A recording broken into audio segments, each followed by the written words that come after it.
Hi, ನನ್ನ ಚಾನೆಲ್ಗೆ ಮತ್ತೆ ಸ್ವಾಗತ. ಯೌವನದ ಉತ್ಸಾಹದಿಂದ ತುಂಬಿದ ಒಬ್ಬ ಬಾಬಿ ತನ್ನ ದೇವರನ ಸ್ನೇಹಿತನ ಸಹಾಯದಿಂದ ಯೋಗ ಕಲಿಯಲು ಹೋಗಿ ಏಕಾಂತದಲ್ಲಿ ದೊಡ್ಡ ತಪ್ಪು ಮಾಡಿದಳು. ಕಥೆಯ ಕೊನೆಯಲ್ಲಿ ದೇವರು ಸಹ ತನ್ನ ಬಾಬಿಯ ಗಂಡನೊಂದಿಗೆ ಅದೇ ರೀತಿ ಸೇರಿಕೊಂಡು ಬದಲಾವಣೆ ತೀರಿಸಿಕೊಂಡಳು. ಕಥೆಯನ್ನು ಕೊನೆಯವರೆಗೂ ಓದಿ, ರೋಚಕವಾಗಿದೆ. ಬಾಬಿಯ ಹೆಸರು ಲಕ್ಷ್ಮಿ, 38 ವರ್ಷದ ಗೃಹಿಣಿ. ಈಕೆ ಮನೆಯ ಹಿತ್ತಲಲ್ಲಿ ಯೋಗ ಮಾಡುತ್ತಿರುತ್ತಾಳೆ. ಆಗ ಅವಳ ಗಂಡ ರಮೇಶ್ ಇಷ್ಟೊಂದು ಯೋಗ ಮಾಡಿ ಏನಾದರೂ ಆರೋಗ್ಯ ಸಮಸ್ಯೆ ಬಂದರೆ ಆಸ್ಪತ್ರೆಗೆ ಹಣ ಖರ್ಚಾಗುತ್ತದೆ, ಸ್ವಲ್ಪ ಜೋಪಾನ ಮಾಡು ಎಂದು ಸಲಹೆ ನೀಡುತ್ತಾನೆ. ಆಗ ಲಕ್ಷ್ಮೀ, ನೀವು ನನ್ನನ್ನು ಬೆಂಬಲಿಸದಿದ್ದರೆ ಸರಿ, ಆದರೆ ದಯವಿಟ್ಟು ನನ್ನ ಉತ್ಸಾಹವನ್ನು ಹಾಳು ಮಾಡಬೇಡಿ. ನಾನು ಇನ್ನೂ ಯುವತಿಯಂತೆ ಇರಲು ಬಯಸುತ್ತೇನೆ ಎಂದು ಪ್ರತಿಕ್ರಿಯಿಸುತ್ತಾಳೆ. ನಂತರ ಲಕ್ಷ್ಮಿಯ ದೇವರು ಪ್ರಿಯ ವಿಡಿಯೋ ಕಾಲ್ ಮಾಡುತ್ತಾಳೆ. ನಾನು ಮತ್ತು ನನ್ನ ಗಂಡ ಅರುಣ್ ರಜೆಯಲ್ಲಿ ನಿಮ್ಮ ಮನೆಗೆ ಬರುತ್ತಿದ್ದೇವೆ ಎಂದು ಹೇಳುತ್ತಾಳೆ. ಇದರಿಂದ ಲಕ್ಷ್ಮಿ ತುಂಬಾ ಸಂತೋಷಪಡುತ್ತಾಳೆ. ಮತ್ತೊಂದು ದಿನ ಲಕ್ಷ್ಮಿ ಸೌಂದರ್ಯ ಕೇಂದ್ರದಿಂದ ಮನೆಗೆ ಬರುತ್ತಾಳೆ. ನಾನು 4,000 ರೂಪಾಯಿ ಖರ್ಚು ಮಾಡಿ ಸಿಲ್ವರ್ ಫೇಶಿಯಲ್ ಮಾಡಿಸಿಕೊಂಡಿದ್ದೇನೆ. ಈಗ ನಾನು ಹೇಗೆ ಕಾಣುತ್ತಿದ್ದೇನೆ ಎಂದು ಗಂಡನನ್ನು ಕೇಳುತ್ತಾಳೆ. ಆಗ ರಮೇಶ್, ಈ ವಯಸ್ಸಿಗೆ ಇದೆಲ್ಲ ಯಾಕೆ ಅಗತ್ಯ, ಮನೆ ಕೆಲಸಗಳನ್ನು ನೋಡಿಕೊಂಡು ಶಾಂತವಾಗಿರು ಎಂದು ಸರಳವಾಗಿ ಹೇಳುತ್ತಾನೆ. ಲಕ್ಷ್ಮಿ ಅವನನ್ನು ಮಲಗುವ ಕೋಣೆಗೆ ಕರೆಯುತ್ತಾಳೆ. ಆದರೆ ರಮೇಶ್ ಯಾವುದೇ ಆಸಕ್ತಿ ತೋರದೆ ನಿರಾಕರಿಸುತ್ತಾನೆ. ಮಲಗುವ ಕೋಣೆ ಎಂದರೆ ಏನು ಎಂದು ಎಲ್ಲರಿಗೂ ಅರಿವಿದೆ, ವಿವರಣೆ ಬೇಕಿಲ್ಲ. ನೀವೆಲ್ಲ ಬಹಳ ಜಾಣರು ಎಂದು ನನಗೆ ಗೊತ್ತು. ನನ್ನ ಗಂಡ ಸಂಪೂರ್ಣವಾಗಿ ವಯಸ್ಸಾದಂತೆ ಆಗಿಬಿಟ್ಟಿದ್ದಾನೆ ಎಂದು ಲಕ್ಷ್ಮಿ ತನ್ನ ಮನಸ್ಸಿನಲ್ಲಿ ಗೊಣಗುತ್ತಾಳೆ. ನಂತರ ಆಕೆಯ ಸ್ನೇಹಿತ ಕಿರಣ್ ಎಂಬ ವ್ಯಕ್ತಿಯಿಂದ ಮೆಸೇಜ್ ಬರುತ್ತದೆ. ಲಕ್ಷ್ಮಿ ಅವನಿಗೆ ಪ್ರತ್ಯುತ್ತರ ಕಳುಹಿಸುತ್ತಾಳೆ. ಮರುದಿನ ಪ್ರಿಯಾ ಮತ್ತು ಅರುಣ್ ಮನೆಗೆ ಬರುತ್ತಾರೆ. ಎಲ್ಲರೂ ಒಟ್ಟಿಗೆ ಸಂತೋಷವಾಗಿರುತ್ತಾರೆ. ಆ ರಾತ್ರಿ ಪ್ರಿಯಾ ಮತ್ತು ಅರುಣ್ ತಮ್ಮ ಕೋಣೆಯಲ್ಲಿ ಹತ್ತಿರದ ಕ್ಷಣಗಳನ್ನು ಕಳೆಯುವುದನ್ನು ನೋಡಿ ಲಕ್ಷ್ಮಿಯ ಮನಸ್ಸಿನಲ್ಲಿ ಒಂದು ಖಾಲಿ ಭಾವನೆ ಶುರುವಾಗುತ್ತದೆ. ಮರುದಿನ ಅರುಣ್ ಸ್ನೇಹಿತ ಸುರೇಶ್ ಯೋಗ ಮಾಡುವಾಗ ಲಕ್ಷ್ಮಿ ಅವನೊಂದಿಗೆ ಸೇರಿಕೊಳ್ಳುತ್ತಾಳೆ. ಆಗ ಸುರೇಶ್, ಚೆನ್ನಾಗಿಯೇ ಆಯಿತು ಭಾಬಿ, ನನಗೂ ಒಬ್ಬ ಸಾಥಿ ಸಿಕ್ಕಿತು. ಬನ್ನಿ, ನಾನು ನಿಮಗೆ ಕೆಲವು ಯೋಗ ಟಿಪ್ಸ್ ಕೊಡುತ್ತೇನೆ ಎಂದು ಆಕೆಗೆ ಯೋಗ ಕಲಿಸಲು ಆರಂಭಿಸುತ್ತಾನೆ. ಇದರಿಂದ ಲಕ್ಷ್ಮಿಗೆ ದೇವರ ಗಂಡನ ಸ್ನೇಹಿತನ ಕಡೆಗೆ ಆಕರ್ಷಣೆ ಉಂಟಾಗತೊಡಗುತ್ತದೆ. ಮರುದಿನ ಲಕ್ಷ್ಮಿ ಯುವತಿಯಂತೆ ಅಲಂಕಾರ ಮಾಡಿಕೊಂಡು ಸಿದ್ಧಳಾಗುತ್ತಾಳೆ. ಪ್ರಿಯಾ ಆಕೆಗೆ ಸಹಕಾರ ನೀಡುತ್ತಾಳೆ. ಇದನ್ನು ನೋಡಿದ ರಮೇಶ್ಗೆ ಅಚ್ಚರಿಯಾಗಿ, ಈ ವಯಸ್ಸಿಗೆ ಇದೆಲ್ಲ ಯಾಕೆ, ಸಾಮಾನ್ಯವಾಗಿರು ಎಂದು ಪ್ರಶ್ನಿಸುತ್ತಾನೆ. ಆಗ ಲಕ್ಷ್ಮಿ, ನನಗೆ ಇಷ್ಟಪಟ್ಟಿದೆ, ಖರೀದಿಗೆ ಹೊರಟಿದ್ದೇವೆ ಎಂದು ಉತ್ತರಿಸುತ್ತಾಳೆ. ಮರಳಿ ಬಂದಾಗ ಲಕ್ಷ್ಮಿ ಆಧುನಿಕ ಸಣ್ಣ ಉಡುಪುಗಳನ್ನು ಕೊಂಡುಕೊಂಡಿರುತ್ತಾಳೆ. ಮೋಡಿ ಸಂಭೋಗ ವಶೀಕರಣ ಸ್ಪೆಷಲಿಸ್ಟ್. ವಶೀಕರಣಕ್ಕೋಸ್ಕರನೇ ಕರೆ ಮಾಡಿ. ಮಹಾಕಾಳಿ ತಾಂತ್ರಿಕ ಪೀಠಂ ಶ್ರೀ ಮಹಾ ಅಘೋರ ತಪಸ್ವಿ. ನಿಮ್ಮ ಪ್ರೀತಿಯನ್ನ ಮರಳಿ ಪಡೆಯಬೇಕೇ? ನಿಮ್ಮ ಪ್ರೀತಿಯನ್ನ ಮನೆಯಲ್ಲಿ ಒಪ್ಪುತ್ತಿಲ್ಲವೇ? ನೀವು ಇಷ್ಟಪಟ್ಟ ವ್ಯಕ್ತಿ ನಿಮ್ಮಂತೆ ಆಗಬೇಕೇ? ಲವ್ ಮ್ಯಾರೇಜ್ ನಲ್ಲಿ ಕುಟುಂಬದಿಂದ ಕಿರಿಕಿರಿಯಾಗುತ್ತಿದೆಯೇ? ನಿಮ್ಮ ಪತಿ ಅಥವಾ ಪತ್ನಿಗೆ ಪರಸ್ತ್ರೀ ಸಹವಾಸ ಬಿಡಿಸಬೇಕೇ? ಇಲ್ಲಿದೆ ಶಾಶ್ವತ ಪರಿಹಾರ. ವಶೀಕರಣ ಮತ್ತು ಶತ್ರು ಮುತ್ತಿಗೆಗೆ ಓಪನ್ ಚಾಲೆಂಜ್. ನಿಮ್ಮ ಕೆಲಸ ಕೇವಲ 2 ಗಂಟೆಯಲ್ಲಿ ಶಾಶ್ವತ ಸಮಾಧಾನ ಇಲ್ಲಿದೆ. ಕೆಲಸ ಆಗದಿದ್ದಲ್ಲಿ ನಿಮ್ಮ ಹಣ ವಾಪಸ್. ಗುಪ್ತ ಅಘೋರ ವಾಮ ಪದ್ಧತಿಯಿಂದ ಇಲ್ಲಿ ಶಾಶ್ವತ ಪರಿಹಾರ ಗ್ಯಾರಂಟಿ. ಇದನ್ನು ನೋಡಿ ರಮೇಶ್ಗೆ ಅತೃಪ್ತಿ ಉಂಟಾಗುತ್ತದೆ. ಆ ರಾತ್ರಿ ಲಕ್ಷ್ಮಿ ಕಿರಣ್ಣೊಂದಿಗೆ ಮೆಸೇಜ್ಗಳ ಮೂಲಕ ಮಾತನಾಡುತ್ತಾಳೆ. ಕಿರಣ್, ನಾವು ಒಂದು ಬಾರಿ ಭೇಟಿಯಾಗೋಣ ಎಂದು ಕೋರುತ್ತಾನೆ. ಲಕ್ಷ್ಮಿ ತನ್ನ ವಯಸ್ಸು ತಿಳಿಯುವ ಭಯದಿಂದ ಭೇಟಿಗೆ ಕಷ್ಟ ಬೇಕಿದ್ದರೆ ಫೋನ್ನಲ್ಲಿ ಮಾತಾಡುತ್ತೇನೆ ಎಂದು ಹೇಳಿ ಹೊರಗೆ ಬಂದು ಫೋನ್ನಲ್ಲಿ ಸಂಭಾಷಣೆ ಮಾಡುತ್ತಾಳೆ. ಆದರೆ ಅಲ್ಲಿ ಸುರೇಶ್ ಚಹಾ ಕುಡಿಯುತ್ತಾ ಕುಳಿತು ಲಕ್ಷ್ಮಿಯ ನಂಬರ್ಗೆ ಕಾಲ್ ಮಾಡುತ್ತಿರುತ್ತಾನೆ. ಅವನೇ ಕಿರಣ್ ಎಂಬ ನಕಲಿ ಪ್ರೊಫೈಲ್ನಿಂದ ಮೆಸೇಜ್ ಕಳುಹಿಸುತ್ತಿದ್ದಾನೆ. ಇದನ್ನು ನೋಡಿದ ಲಕ್ಷ್ಮಿಗೆ ಆಘಾತವಾಗುತ್ತದೆ. ಆದರೆ ಸುರೇಶ್, ಭಯಪಡಬೇಡಿ ಭಾಬಿ, ಇದು ನಮ್ಮ ರಹಸ್ಯ. ನೀವು ಏಕಾಂತದಿಂದ ಕಷ್ಟಪಡುತ್ತಿದ್ದೀರಿ ಎಂದು ನನಗೆ ಅರಿವಿದೆ. ನಾನು ಒಬ್ಬಂಟಿಯಾಗಿದ್ದೇನೆ. ಈಗ ನಾವಿಬ್ಬರೂ ನಮ್ಮ ಬಯಕೆಗಳನ್ನು ಪೂರೈಸಿಕೊಳ್ಳೋಣ ಎಂದು ಆಕೆಯನ್ನು ಹತ್ತಿರ ಮಾಡುತ್ತಾನೆ. ಲಕ್ಷ್ಮಿಗೆ ಗೊಂದಲವಾದರೂ ಮಾತು ಬರದು. ದೇವರ ಗಂಡನ ಸ್ನೇಹಿತ ಇಂಥ ವರ್ತನೆ ಮಾಡಿದಾಗ ಏನು ಹೇಳಬೇಕು? ನಂತರ ಸುರೇಶ್ ಆಕೆಯನ್ನು ಬೇರೆ ಕೋಣೆಗೆ ಕರೆದುಕೊಂಡು ಹೋಗಿ ಇಬ್ಬರೂ ಹತ್ತಿರದ ಕ್ಷಣಗಳನ್ನು ಕಳೆಯುತ್ತಾರೆ. ಬೆಳಿಗ್ಗೆ ಉಪಹಾರದ ಸಮಯದಲ್ಲಿ ಮೇಜಿನ ಕೆಳಗೆ ಲಕ್ಷ್ಮಿ ಮತ್ತು ಸುರೇಶ್ ಕಾಲುಗಳಿಂದ ಮುಟ್ಟಿಕೊಳ್ಳುತ್ತಾರೆ. ನಂತರ ಲಕ್ಷ್ಮಿ ಬಟ್ಟೆ ಒಣಗಿಸುವಾಗ ಸುರೇಶ್ ಒಂದು ಆಧುನಿಕ ಹುಡುಗಿಯ ಉಡುಪನ್ನು ಉಡುಗೊರೆಯಾಗಿ ನೀಡುತ್ತಾನೆ. ರಮೇಶ್ ಮಲಗಿದ ನಂತರ ಲಕ್ಷ್ಮಿ ಸುರೇಶನ ಕೋಣೆಗೆ ಬರುತ್ತಾಳೆ. ತನ್ನ ರಾತ್ರಿ ಉಡುಪಿನ ಬದಲು ಆ ಉಡುಗೊರೆ ಉಡುಪನ್ನು ತೊಟ್ಟಿರುತ್ತಾಳೆ. ಇಬ್ಬರು ಸಂತೋಷದ ಕ್ಷಣಗಳನ್ನು ಕಳೆದು ಅಲ್ಲಿಯೇ ವಿಶ್ರಾಂತಿ ತೆಗೆದುಕೊಳ್ಳುತ್ತಾರೆ. ಎಲ್ಲವೂ ಮುಗಿದ ನಂತರ ಸುರೇಶ್ ಇನ್ನೂ ಎಷ್ಟು ದಿನ ಇಲ್ಲಿ ಇರಲು ಸಾಧ್ಯವೋ? ನನ್ನ ರಜೆ ಮುಗಿಯಿತು, ನಗರಕ್ಕೆ ಹಿಂದಿರುಗಬೇಕು ಎಂದು ಹೇಳುತ್ತಾನೆ. ಲಕ್ಷ್ಮಿ ದಯವಿಟ್ಟು ಇಲ್ಲೇ ಉಳಿಯಿರಿ ಎಂದು ಕೇಳಿಕೊಳ್ಳುತ್ತಾಳೆ. ಸುರೇಶ್ ಚಿಂತೆ ಮಾಡಬೇಡಿ, ನಾವು ಈ ಬಂಧವನ್ನು ಮುಂದುವರಿಸಬಹುದು. ನಾನು ಮತ್ತೆ ಬಂದಾಗ ಭೇಟಿಯಾಗೋಣ ಎಂದು ಭರವಸೆ ನೀಡುತ್ತಾನೆ. ಮರುದಿನ ಪ್ರಿಯಾ, ಅರುಣ್ ಮತ್ತು ಸುರೇಶ್ ತಮ್ಮ ನಗರಕ್ಕೆ ಹೊರಡುತ್ತಾರೆ. ಲಕ್ಷ್ಮಿ ದುಃಖದಿಂದ ಅವರನ್ನು ಬೀಳ್ಕೊಡುತ್ತಾಳೆ. ಆ ರಾತ್ರಿ ರಮೇಶ್ ದೇವರು ಗಂಡ ಮತ್ತು ಅವನ ಸ್ನೇಹಿತ ಸುರಕ್ಷಿತವಾಗಿ ತಲುಪಿದ್ದಾರೆ ಎಂದು ಹೇಳುತ್ತಾನೆ. ಇದನ್ನು ಕೇಳಿ ಲಕ್ಷ್ಮಿ ಆಘಾತಕ್ಕೊಳಗಾಗುತ್ತಾಳೆ. ನನಗೆ ಏಕೆ ಮೊದಲೇ ತಿಳಿಸಲಿಲ್ಲ ಎಂದು ಕೋಪಗೊಳ್ಳುತ್ತಾಳೆ. ನಂತರ ಆಕೆ ಸುರೇಶ್ಗೆ ಮೆಸೇಜ್ ಕಳುಹಿಸುತ್ತಾಳೆ. ಅವನು ನನಗೆ ತುಂಬಾ ಆಯಾಸವಾಗಿದೆ, ನಾಳೆ ಮಾತಾಡೋಣ ಎಂದು ಉತ್ತರಿಸುತ್ತಾನೆ. ಇದರಿಂದ ಲಕ್ಷ್ಮಿಗೆ ದೊಡ್ಡ ನಿರಾಶೆಯಾಗುತ್ತದೆ. ಮರುದಿನ ಬೆಳಗ್ಗೆ ಲಕ್ಷ್ಮಿ ಸ್ನಾನ ಮಾಡಿ ಬರುವಷ್ಟರಲ್ಲಿ ರಮೇಶ್ ಆಕೆಯ ಫೋನ್ನಲ್ಲಿ ಅವರಿಬ್ಬರ ಹತ್ತಿರದ ಚಿತ್ರಗಳನ್ನು ನೋಡುತ್ತಾನೆ. ಲಕ್ಷ್ಮಿ ಬಂದಾಗ ಇದೇನು ದೇವರ ಗಂಡನ ಸ್ನೇಹಿತನೊಂದಿಗೆ ಇಂಥ ಕೆಲಸ ಮಾಡಿದ್ದೀಯಾ ಎಂದು ಕೇಳುತ್ತಾನೆ. ಲಕ್ಷ್ಮಿ, ಇದೆಲ್ಲ ಹೇಗೆ ಆಯಿತು, ನನಗೆ ಅರಿವಿಲ್ಲ ಎಂದು ಸುಳ್ಳು ಹೇಳುತ್ತಾಳೆ. ರಮೇಶ್ ಕೋಪದಿಂದ ಆಕೆಯನ್ನು ತೀವ್ರವಾಗಿ ತಿದ್ದುತ್ತಾನೆ. ಯುವತಿಯಂತೆ ಕಾಣಬೇಕೆಂದು ಬೇರೆಯರನ್ನು ಆಕರ್ಷಿಸುತ್ತಿದ್ದೀಯಾ? ಅವನನ್ನು ಸಹೋದರನಂತೆ ನಡೆಸಿಕೊಳ್ಳಬೇಕಿತ್ತು. ಆದರೆ ನೀನು ಇಂಥದ್ದೂ ಮಾಡಿದ್ದೀಯಾ?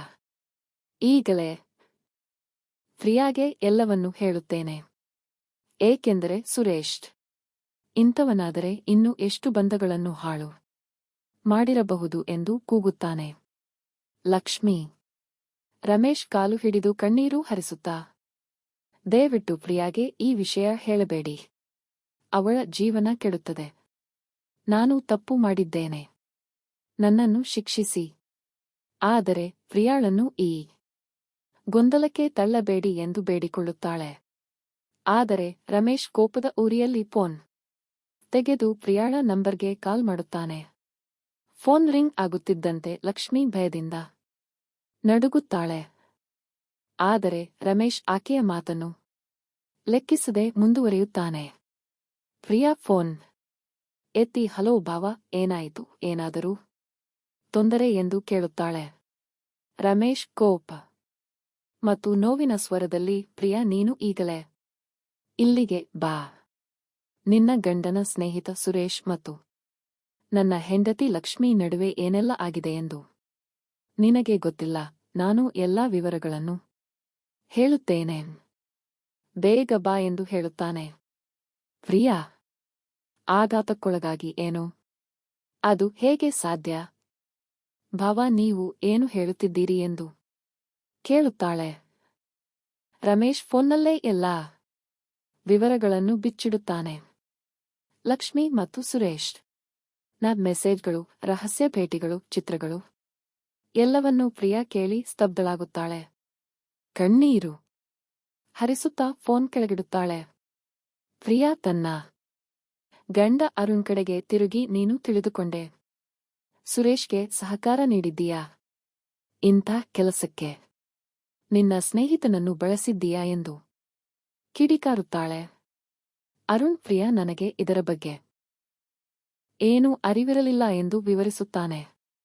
ಆದರೆ ಪ್ರಿಯಾ ಕೋಪದಿಂದ ಉರಿಯುತ್ತಾ, ನೀವಿಬ್ಬರೂ ನನ್ನ ಭಾವ ಮತ್ತು ನನ್ನ ಬಂಧವನ್ನು ಕೆಡಿಸಿದ್ದೀರಿ. ಈಗ ನಾನು ಭಾವ ಜೊತೆ ನಿಮ್ಮ ಮುಂದೆ ಅದೇ ರೀತಿ ನಡೆದುಕೊಳ್ಳುತ್ತೇನೆ. ಅದು ನಿಮಗೆ ಶಿಕ್ಷೆಯಾಗುತ್ತದೆ ಎಂದು ಘೋಷಿಸುತ್ತಾಳೆ. ಲಕ್ಷ್ಮಿ ಫೋನ್ ಮೂಲಕ ಕೇಳುತ್ತಿರುವ ಮತ್ತು ಸುರೇಶ್ ಆಘಾತಕ್ಕೊಳಗಾಗಿ ಏನು? ಇದು ತಪ್ಪು, ನಾವು ಒಪ್ಪುವುದಿಲ್ಲ ಎಂದು ಕೂಗುತ್ತಾರೆ. ಪ್ರಿಯಾ ತನ್ನ ನಿರ್ಧಾರದಲ್ಲಿ ದೃಢವಾಗಿ, ನೀವು ಮಾಡಿದ ದ್ರೋಹಕ್ಕೆ ಇದೇ ಸರಿಯಾದ ಪ್ರತಿಕ್ರಿಯೆ. ನಾನು ಭಾವ ಜೊತೆ ಇದೇ ರೀತಿ ನಡೆದುಕೊಂಡು ನಿಮ್ಮ ತಪ್ಪಿನ ನೋವನ್ನು ತೋರಿಸುತ್ತೇನೆ ಎಂದು ಹೇಳಿ ತನ್ನ ಸಾಮಾನುಗಳನ್ನು ಕಟ್ಟಿಕೊಂಡು ಅರುಣ್ ಮತ್ತು ಸುರೇಶ್ನೊಂದಿಗೆ ರಮೇಶ್ ಮನೆಗೆ ಹೊರಡುತ್ತಾಳೆ. ಅರುಣ್ ಮತ್ತು ಸುರೇಶ್ ಮೌನವಾಗಿ ಆಕೆಯನ್ನು ಹಿಂಬಾಲಿಸುತ್ತಾರೆ. ತಮ್ಮ ತಪ್ಪಿನಿಂದ ಉಂಟಾದ ಗೊಂದಲದಲ್ಲಿ ಸಿಕ್ಕಿಹಾಕಿಕೊಂಡಿರುತ್ತಾರೆ. ಪ್ರಿಯಾ, ಅರುಣ್ ಮತ್ತು ಸುರೇಶ್ ರಮೇಶ್ ಮನೆಗೆ ತಲುಪುತ್ತಾರೆ. ಲಕ್ಷ್ಮಿ ಅವರನ್ನು ಕಂಡು ತಪ್ಪಿತಸ್ಥ ಭಾವ ಮತ್ತು ಕ್ಷಮೆ ಯಾಚನೆಯ ನೋಟದೊಂದಿಗೆ ಕೆಳಗೆ ನೋಡುತ್ತಾಳೆ.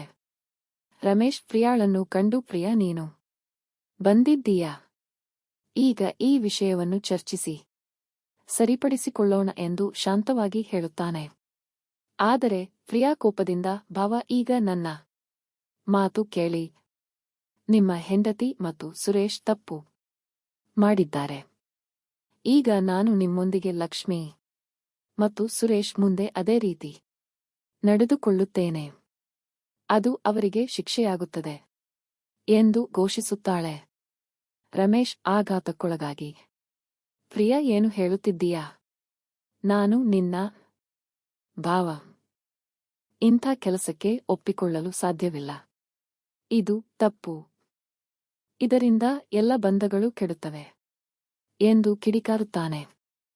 ಲಕ್ಷ್ಮಿ ಕಣ್ಣೀರಿನಿಂದ, ಪ್ರಿಯಾ ದಯವಿಟ್ಟು ಇಂಥ ನಿರ್ಧಾರ ತೆಗೆದುಕೊಳ್ಳಬೇಡ. ನಾನು ತಪ್ಪು ಮಾಡಿದ್ದೇನೆ. ಆದರೆ ಈ ರೀತಿಯ ಬದಲಾವಣೆಯಿಂದ ಎಲ್ಲಾ ಜೀವನಗಳು ಹಾಳಾಗುತ್ತವೆ ಎಂದು ಕೇಳಿಕೊಳ್ಳುತ್ತಾಳೆ. ಸುರೇಶ್ ಕೂಡ, ಪ್ರಿಯಾ ನಾನು ತಪ್ಪು ಮಾಡಿದ್ದೇನೆ. ಆದರೆ ಈ ರೀತಿ ನಮ್ಮ ಬಂಧವನ್ನು ಕೆಡಿಸಬೇಡ ಎಂದು ಬೇಡಿಕೊಳ್ಳುತ್ತಾನೆ. ಪ್ರಿಯಾ ತನ್ನ ಕೋಪದಲ್ಲಿ ಕುರುಡಾಗಿದ್ದಾಳೆ. ಆಕೆ ರಮೇಶ್ ಕೈಯನ್ನು ಹಿಡಿದು, ಭಾವ ನೀವು ಈಗ ಒಪ್ಪಿಕೊಳ್ಳಬೇಕು. ಇವರಿಬ್ಬರಿಗೆ ತಮ್ಮ ತಪ್ಪಿನ ನೋವು ಅರಿವಾಗಲಿ ಎಂದು ಒತ್ತಾಯಿಸುತ್ತಾಳೆ. ರಮೇಶ್ ಮೊದಲು ನಿರಾಕರಿಸಿದರು. ಪ್ರಿಯಾಳ ಕೋಪ ಮತ್ತು ಒತ್ತಡದಿಂದ ಒಪ್ಪಿಕೊಳ್ಳುತ್ತಾನೆ. ಸರಿ ಪ್ರಿಯಾ, ಆದರೆ ಇದು ಎಷ್ಟು ತಪ್ಪು ಎಂದು ನಿನಗೆ ತಿಳಿದಿಲ್ಲವೇ ಎಂದು ಕೇಳುತ್ತಾನೆ. ಪ್ರಿಯಾ, ತಿಳಿದಿದೆ, ಆದರೆ ಇದು ನ್ಯಾಯಕ್ಕಾಗಿ ಇವರಿಬ್ಬರು ನಮಗೆ ಕೊಟ್ಟ ನೋವನ್ನು ಅನುಭವಿಸಬೇಕು ಎಂದು ಜಿದ್ದು ಹಿಡಿದುಕೊಳ್ಳುತ್ತಾಳೆ. ಆ ರಾತ್ರಿ ಪ್ರಿಯಾ ತನ್ನ ಯೋಜನೆಯನ್ನು ಕಾರ್ಯರೂಪಕ್ಕೆ ತರುತ್ತಾಳೆ. ಲಕ್ಷ್ಮಿ ಮತ್ತು ಸುರೇಶ್ ಮುಂದೆ ಆಕೆ ರಮೇಶ್ನೊಂದಿಗೆ ಹತ್ತಿರದ ಕ್ಷಣಗಳನ್ನು ಹಂಚಿಕೊಳ್ಳಲು ತಯಾರಾಗುತ್ತಾಳೆ. ಲಕ್ಷ್ಮಿ ಕಣ್ಣೀರಿನಿಂದ ಕುಸಿದು ಬೀಳುತ್ತಾಳೆ. ಪ್ರಿಯಾ, ದಯವಿಟ್ಟು ಇದನ್ನು ಮಾಡಬೇಡ. ನನ್ನ ತಪ್ಪಿಗೆ ನನ್ನನ್ನು ಶಿಕ್ಷಿಸಿ. ಆದರೆ ಈ ರೀತಿ ಅಲ್ಲ ಎಂದು ಕೇಳಿಕೊಳ್ಳುತ್ತಾಳೆ. ಸುರೇಶ್ ಕೂಡ, ಪ್ರಿಯಾ ಇದು ತಪ್ಪು. ದಯವಿಟ್ಟು ಇದನ್ನು ನಿಲ್ಲಿಸು ಎಂದು ಕೂಗುತ್ತಾನೆ. ಆದರೆ ಪ್ರಿಯಾ, ನೀವಿಬ್ಬರೂ ಇದಕ್ಕೆ ಅರ್ಹರು ಎಂದು ಹೇಳಿ ರಮೇಶ್ನೊಂದಿಗೆ ಒಂದು ಕೋಣೆಗೆ ಹೋಗುತ್ತಾಳೆ. ರಮೇಶ್ ಒಳಗೊಳಗೆ ಈ ಕೃತ್ಯದ ತಪ್ಪನ್ನು ಅರಿತಿದ್ದರು. ಪ್ರಿಯಾಳ ಒತ್ತಾಯಕ್ಕೆ ಮಣಿಯುತ್ತಾನೆ. ಇಬ್ಬರು ಆ ಕ್ಷಣವನ್ನು ಲಕ್ಷ್ಮಿ ಮತ್ತು ಸುರೇಶ್ ಮುಂದೆ ಹಂಚಿಕೊಳ್ಳುತ್ತಾರೆ. ಲಕ್ಷ್ಮಿ ಮತ್ತು ಸುರೇಶ್ ತಲೆ ತಗ್ಗಿಸಿ ತಮ್ಮ ತಪ್ಪಿನಿಂದ ಉಂಟಾದ ನೋವನ್ನು ತೀವ್ರವಾಗಿ ಅನುಭವಿಸುತ್ತಾರೆ. ಆ ಕ್ಷಣದಲ್ಲಿ ಎಲ್ಲರ ಮನಸ್ಸಿನಲ್ಲಿ ತಪ್ಪಿತಸ್ಥ ಭಾವ, ಕೋಪ ಮತ್ತು ದುಃಖದ ಮಿಶ್ರಣವಿರುತ್ತದೆ. ಆ ಘಟನೆಯ ನಂತರ ಮನೆಯಲ್ಲಿ ಭಾರೀ ಮೌನ ಆವರಿಸುತ್ತದೆ. ಪ್ರಿಯಾ ತನ್ನ ಶಿಕ್ಷೆಯ ಯೋಜನೆಯನ್ನು ಪೂರ್ಣಗೊಳಿಸಿದ್ದಾಳೆ. ಆದರೆ ಆಕೆಯ ಮನಸ್ಸಿನಲ್ಲಿ ಶಾಂತಿ ಇಲ್ಲ. ಈಗ ನಿಮಗೆ ಅರಿವಾಯಿತ, ನಿಮ್ಮ ಕೃತ್ಯದಿಂದ ನಾವು ಎಷ್ಟು ನೋವು ಪಡೆದಿದ್ದೇವೆ ಎಂದು ಪ್ರಿಯಾ ಲಕ್ಷ್ಮಿ ಮತ್ತು ಸುರೇಶನ್ನು ಕೇಳುತ್ತಾಳೆ. ಲಕ್ಷ್ಮಿ ಕಣ್ಣೀರಿನಿಂದ, ಪ್ರಿಯಾ, ನಾನು ತಪ್ಪು ಮಾಡಿದ್ದೇನೆ. ಆದರೆ ಈ ಶಿಕ್ಷೆಯಿಂದ ಯಾರಿಗೂ ಒಳ್ಳೆಯದಾಗಿಲ್ಲ. ನಮ್ಮ ಎಲ್ಲರ ಬಂಧಗಳು ಕೆಡುತ್ತಿವೆ ಎಂದು ಹೇಳುತ್ತಾಳೆ. ಸುರೇಶ್ ಮೌನವಾಗಿ, ನಾನು ಎಲ್ಲವನ್ನೂ ಹಾಳು ಮಾಡಿದ್ದೇನೆ ಎಂದು ತನ್ನೊಳಗೆ ಗೊಣಗುತ್ತಾನೆ. ರಮೇಶ್ ತನ್ನ ಮನಸ್ಸಿನಲ್ಲಿ ತಪ್ಪಿತಸ್ಥ ಭಾವದೊಂದಿಗೆ, ಈಗ ಇದೆಲ್ಲ ಮುಗಿಯಿತು.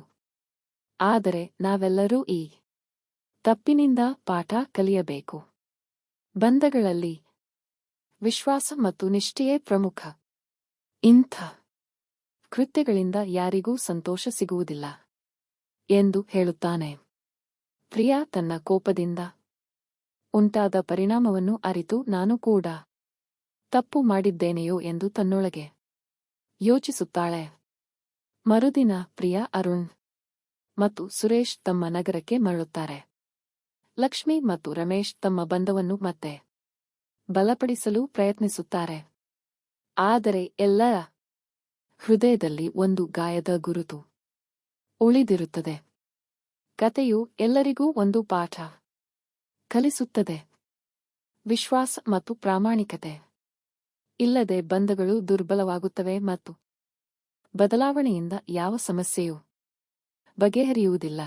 ಕತೆ ಇಲ್ಲಿಗೆ ಮುಗಿಯುತ್ತದೆ. ಕತೆ ಇಷ್ಟವಾಯಿತೆ? ಲೈಕ್, ಶೇರ್, ಕಮೆಂಟ್ ಮಾಡೋದನ್ನು ಬಿಡಬೇಡಿ. ಇನ್ನಷ್ಟು ಆಸಕ್ತಿಕರ ಕತೆಗಳಿಗಾಗಿ ನನ್ನ ಚಾನೆಲ್ ಅನ್ನು ಸಬ್ಸ್ಕ್ರೈಬ್ ಮಾಡಿಕೊಳ್ಳಿ. ಮೋಡಿ ಸಂಭೋಗ ವಶೀಕರಣ ಸ್ಪೆಷಲಿಸ್ಟ್. ವಶೀಕರಣಕ್ಕೋಸ್ಕರನೇ ಕರೆ ಮಾಡಿ. ಮಹಾಕಾಳಿ ತಾಂತ್ರಿಕ ಪೀಠಂ ಶ್ರೀ ಮಹಾ ಅಘೋರ ತಪಸ್ವಿ ನಿಮ್ಮ ಪ್ರೀತಿಯನ್ನ ಮರಳಿ ಪಡೆಯಬೇಕೇ? ನಿಮ್ಮ ಪ್ರೀತಿಯನ್ನ ಮನೆಯಲ್ಲಿ ಒಪ್ಪುತ್ತಿಲ್ಲವೇ? ನೀವು ಇಷ್ಟಪಟ್ಟ ವ್ಯಕ್ತಿ ನಿಮ್ಮಂತೆ ಆಗಬೇಕೇ? ಲವ್ ಮ್ಯಾರೇಜ್ ನಲ್ಲಿ ಕುಟುಂಬದಿಂದ ಕಿರಿಕಿರಿಯಾಗುತ್ತಿದೆಯೇ? ನಿಮ್ಮ ಪತಿ ಅಥವಾ ಪತ್ನಿಗೆ ಪರಸ್ತ್ರೀ ಸಹವಾಸ ಬಿಡಿಸಬೇಕೇ? ಇಲ್ಲಿದೆ ಶಾಶ್ವತ ಪರಿಹಾರ. ವಶೀಕರಣ ಮತ್ತು ಶತ್ರು ಮುತ್ತಿಗೆಗೆ ಓಪನ್ ಚಾಲೆಂಜ್. ನಿಮ್ಮ ಕೆಲಸ ಕೇವಲ 2 ಗಂಟೆಯಲ್ಲಿ ಶಾಶ್ವತ ಸಮಾಧಾನ ಇಲ್ಲಿದೆ. ಕೆಲಸ ಆಗದಿದ್ದಲ್ಲಿ ನಿಮ್ಮ ಹಣ ವಾಪಸ್. ಗುಪ್ತ ಅಘೋರ ವಾಮ ಪದ್ಧತಿಯಿಂದ ಇಲ್ಲಿ ಶಾಶ್ವತ ಪರಿಹಾರ ಗ್ಯಾರಂಟಿ.